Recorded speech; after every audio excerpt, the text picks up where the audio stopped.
Hello, my name is Matthew Armstrong, and today we're looking at writing activities for the Meaning Focused Output Strand. Now, the activities we're looking at today are read and write activities, which is reading to prepare to write, with the focus on the writing, of course, and general writing activities. Now, returning to our big overview of the different activities, we've got the four strands. Today we're looking at the writing part of the Meaning Focused Output Strand. And so we have these two activities, read and write and general writing. Now just keep in mind that each of these four strands, each one is a quarter of a well-balanced language course, which means 50% of that quarter is speaking, 50% of that quarter is writing. So using any of these two activities to achieve this half of the time of 25% of the course will work. Okay, so what in the world is a read and write activity and general writing? After you finish reading something, you could use that opportunity to write. So writing works much better if you're familiar with the topic and you have the language ability or you know the vocabulary and grammar to do it. So you've just seen useful vocabulary and even phrases and structures when you read, and your mind is subconsciously analyzing all of that while you process meaning, while you're engaged with meaning-focused input.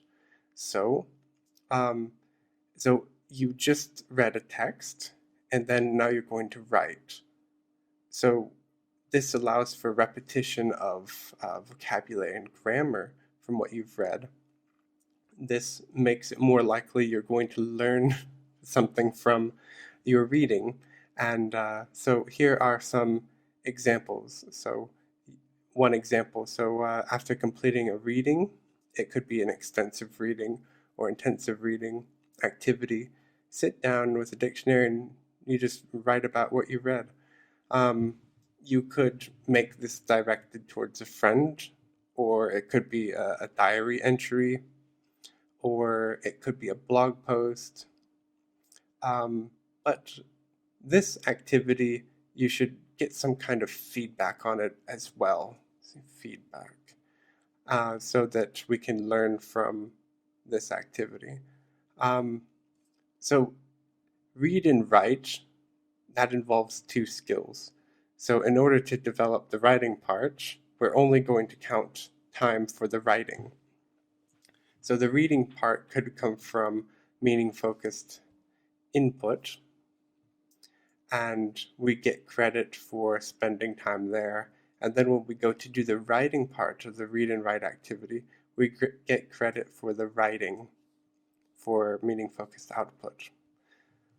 General writing, so let's say you didn't read something before you write, you can still practice writing. So most writing that you do that's focused on communication to somebody, this is meaning-focused output. Unless you're so familiar with the topic that you could just write it out super fast, that would be more about fluency.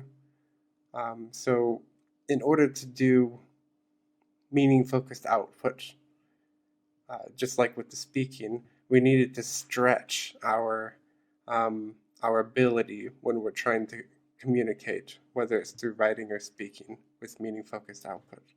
So that means we need to experiment with vocabulary and grammar a bit when we're trying to write. So you might need a dictionary when you're doing a read and write activity or a general writing activity.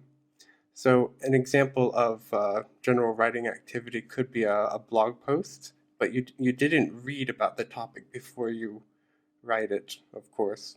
And writing a short letter to a friend, Um, yes. So there is another activity that's similar to read and write. It's called the linked skills activity. A linked skills activity usually involves three skills, and you link them together through the same topic.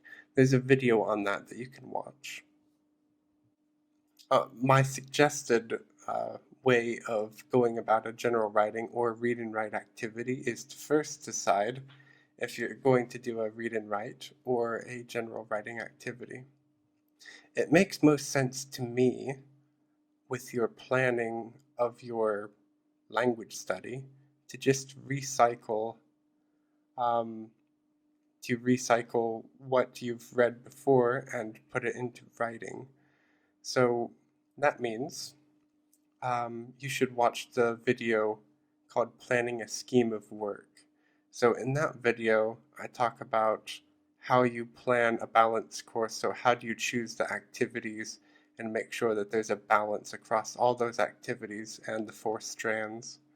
So knowing how much time in total you have for devoting to language learning, you'll know how much time should be spent with each strand, how much time for each activity. So you could plan it so that every time you do extensive reading, for example, you did a read and write activity. So you did the writing that goes with it. And this enhances the opportunity to learn language. So my recommendation is use a read and write activity, although you can use general writing. Now, step one of this is you plan what you're going to write.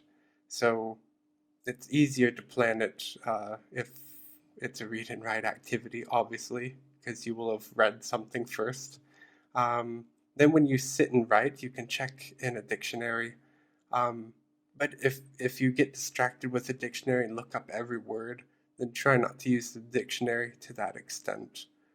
You need to be writing within your own abilities, as in stopping and really thinking, oh God, how do you say that in this language? Yeah, I could say it like that and work around and express it like this, and then you write it out like that. You're not checking every single word that you're writing. And if you're tempted to look up every single word that you're writing and it's too difficult what you're trying to write, and you should only count the time that you spend writing for this activity. I think that will help you focus on the writing rather than looking up and looking up and looking up words, because you know that that time is not going towards your language study for the course plan that you will have made. Step 3, we need to find out how to get feedback. So if you don't have a teacher, then you can take your writing and you can post it in the community on italki.com. And there are lots of lovely people there who like to give to the community, and if you believe in karma, then you should help others with learning your language there too. So you can post it there. Somebody will give you feedback.